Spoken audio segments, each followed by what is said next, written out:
All right, so news broke earlier this week per Ian Rappaport that the Jaguars are planning for Travis Hunter in his second season to be a full-time cornerback and occasionally a contributor on the offensive side of the ball as a receiver for Liam Cohen, more so as a gadget guy than anything. And I anticipated this would happen eventually heading into the draft process last season. Travis Hunter, obviously a generational athlete, but realistically, if we were honest with ourselves, we knew he could never perform as a true two-way athlete 100% of the time at the NFL level. The NFL is 1% of college athletes that make it, and then it's 10% of the best starting on the football field. It's going to be terribly difficult, both for the longevity of Travis Hunter's career, but also the mastery of one position at an elite level for him to play as an elite guy in this league for a long period of time. So this move makes a ton of sense, and we have two important takeaways to talk about today here on the show. Number one, why this move makes a lot of sense for the longevity of Travis Hunter's career, but also for where the Jags are at as a roster right now. When you look at their depth chart, this makes a lot of sense. The move fits well. But number two, and even more importantly,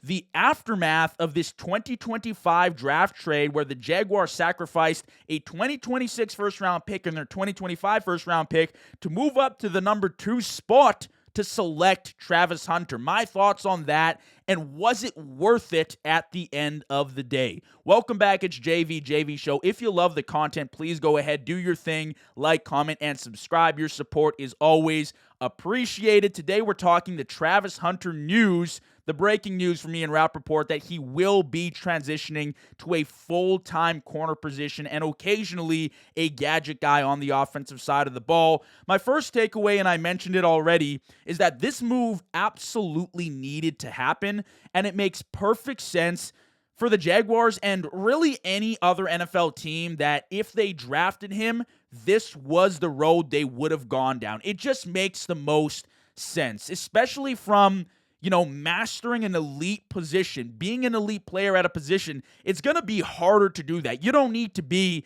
this football guru to understand that if you're balancing two different priorities, you're not going to become the best at one position, which is, in my opinion, where I think the Jags can get the most juice out of Travis Hunter. Now, he can still be a playmaker, a game changer, a gadget guy on the offensive side of the ball and be very valuable for them. But at the end of the day, he's got to stick to something. And I think this is the right move for them. Now, you look at that receiving room in Jacksonville. This is what I mean when it makes sense as far as the depth chart goes. That receiving room last season blew up. Now, you could attribute that to the Liam Cohen effect, absolutely. But I'd like to think that they have a lot of talent there. You have BTJ, who in his rookie year was a 1,200-yard receiver with 10 TDs. Now, I know last year there was a drop-off in production, absolutely, but I find it hard to believe that Jaguars front office is already willing to give up on a young, talented receiver just because he had a sophomore slump. I'm not buying it. You have Parker Washington, who by far had his best year of his career as a slot guy for Trevor Lawrence. They're definitely going to be interested in him being around for the future, especially for Trevor Lawrence, a guy that found a lot of comfort in having Parker Washington on the field last year. And then Jacoby Myers, who they brought in midseason and actually paid and gave him a new contract. So it's like, where does Travis Hunter as a receiver fit into this picture? In my opinion, he doesn't. And that's not to say that he's not talented or, not better than any of those guys on the field, but they've prioritized them already. So where does Travis Hunter truly fit in? Maybe it's as a corner. Well, then you start thinking about the future of the contracts on this team. BTJ, obviously young. If he ends up panning out to be an elite receiver in this league, which he very well could be, he's going to demand a huge contract in the future. Ironically, I just did an episode a few weeks ago on the top cornerback contracts in the league, whether or not you should pay cornerbacks.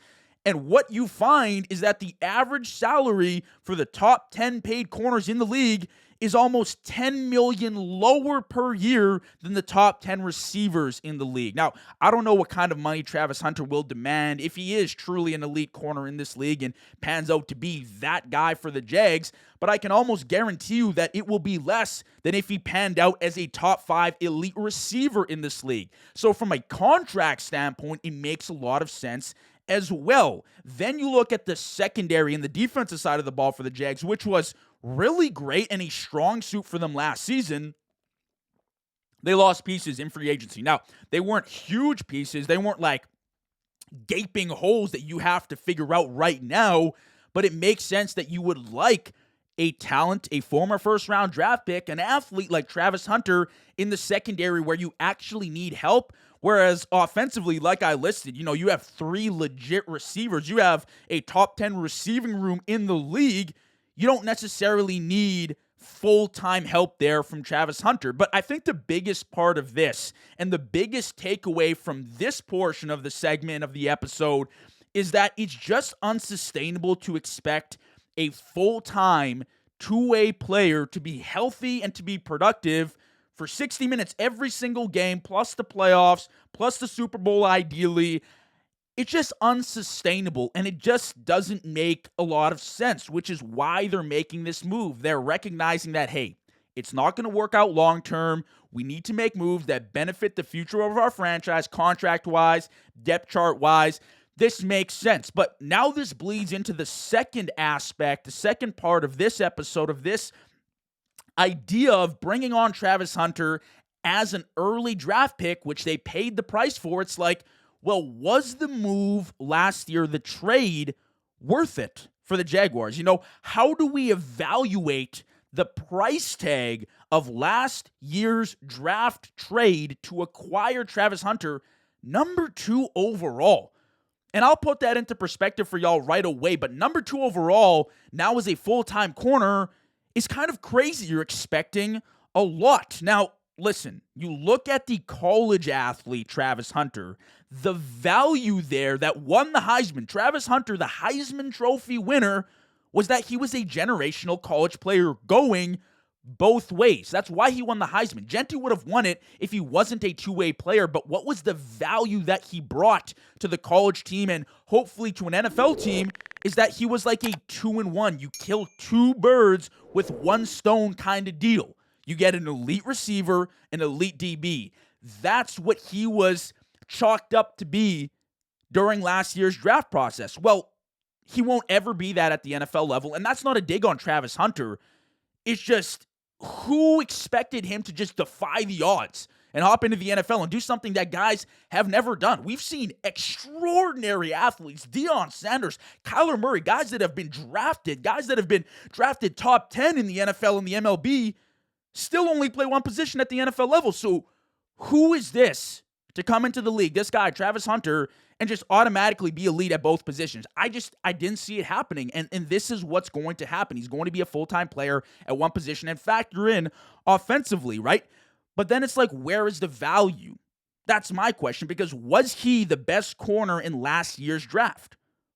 I don't think so. And listen, I'm not an insane evaluator of college talent, I'll be honest with you, but based on the reports that I heard, based on the film that I watched, based on what the experts had to say, he definitely wasn't number 1. I saw a guy in Will Johnson fall unprecedentedly in the draft to the Arizona Cardinals, and he had himself a great year. I think he's going to be a phenomenal corner, phenomenal young player moving forward in this league. Was he the best receiver in last year's draft? Well, I don't think so. I saw a guy in Ted McMillan win Offensive Rookie of the Year, have 1,000 yards receiving, which, isn't that incredible. We've seen better years. We saw Neighbors and BTJ just a year ago pop off in their rookie seasons, but he's dealing with Bryce Young in an inconsistent passing game in Carolina. Emeka Egbuka had himself a great year last season, right? We've still yet to see what Matthew Golden can bring to the table in a real Packers offense that prioritizes him. So, was he the best player at each position or either position? No, he wasn't. Now, is he a top 5 player at both positions? Probably yes, and I can give him that, and that's what the Jags need to see moving forward, but where is the value now? The value, the idea of Travis Hunter, it's kind of faded, and was it worth the sacrifice of this year's first-round pick? Because now we're looking at a full-time corner who was drafted number 2 in the NFL draft. So I promised you I would put that into perspective. For your knowledge, I don't know if you know this, Devin Witherspoon was the number 5 overall draft pick in 2023. Derek Stingley was number 3 in 2022. Denzel Ward was number 4 in 2018. Jalen Ramsey was number 5 in 2016. All right. Those are elite corners. Those are some of the best of the best. Those are, multi-time All-Pro selections. Those are multi-time Pro Bowl selections, potential Hall of Famers. We saw Devin Witherspoon just tear up the Super Bowl with his blitzes. Those are guys that you draft early and you expect elite production from. And that's what you're getting out of all four of those guys, or at least got out of all four of those guys at some point in their careers. The floor for Travis Hunter now is that he has to be an elite, like top 5 corner in the league if he's going to be a full-time corner, and you drafted him at 2. And that's only to even justify drafting him number 2 overall. Never mind the sacrifice of this year's first-round pick, which the Browns have. And honestly, I like what the Browns have done. They moved back. They got Mason Graham, who was great last year. They had the Defensive Rookie of the Year. They have 2 picks in this year's draft. If they find out their quarterback, their future QB, if they figure that out, they're set to go. But now you're looking at the Jags, and it's like, well, you traded up. You traded all this draft capital, this first round, elite draft capital for a player that you expected to play both ways, I would assume, right? Or be elite, and we just don't know if that's going to happen. And let me clarify, like, this is not to hate on Travis Hunter, because I think Travis Hunter, to be fully transparent, is one of the best, if not the best athletes I've ever seen. It's just very rare to see someone at the college level, which is very good football, believe me, to dominate as a DB, as a receiver, to have that versatility, to understand both areas of the game, both sides of the ball, to, a very deep level, and perform and stay healthy and win the Heisman. That's incredible. That's absolutely incredible. And I only hope for the best for Travis Hunter. But I'm just looking at this from a realistic standpoint, and it's also important to note that if we're being honest with ourselves, we don't really care about this Travis Hunter situation, and we didn't care about it last year, even when he was injured and he was missing time. It wasn't a big deal because this potential mistake or minor blip in the draft process is kind of disguised because the Jaguars were so good last year. I mean, they went, 13-4? It's just not a big deal. If they're succeeding, it's like, okay, well, Travis Hunter, whatever. He's not a two-way player. We drafted him number 2 overall, but he'll be fine for us. We're going to win games.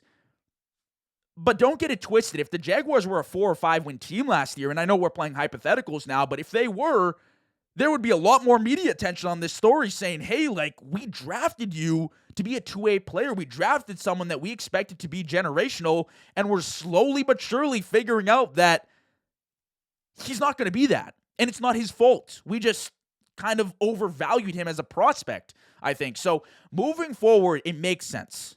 The move to corner, full-time, gadget guy offensively, bang on. I think the Jags got it. The GM, Liam Cohen, they know what they're doing, right? If this was a mistake, I think they're fine. I think the young talent they got will be enough. It'll be sufficient. And Travis Hunter will still be a contributor. He will be a Jaguar for a very long time. He will be a very good player in this league. But as far as was this an overpay for Travis Hunter? I would say so. I would say so because you spent 2 first-round draft picks. Not one. You spent 2 first-round draft picks for a full-time corner. Corners rarely go that high. Keep that in mind. You spent 2 first-round draft picks on a corner, so he better be a Hall of Fame corner. Never mind just an elite corner in the league for a few years. And we know how quickly they fall off from the elite list. Their primes are short-lived. That second contract for corners is scary, right? So, again, a move that was necessary, but kind of would be bothering me just a little bit if I was the Jags GM, just sitting there saying, maybe we spent too much. Maybe the price tag was a little bit too high. And that just is what it is. Maybe it was also just a transformational move as a franchise where we were like, you know what? Screw it. We got Liam Cohen in-house. We got all this young talent. We're going to show the world that we got steel balls, that we can go out there and make a move and nobody can tell us otherwise. And maybe that is what it is. And, that can be very helpful for your franchise too. But solely from a player skill standpoint, I think it was a slight overpay, but I do think this was the right move. The Jags moving Travis Hunter to a full-time corner, and only time will tell. It's his second year. He can still be a phenomenal player in this league, and I'm rooting for him.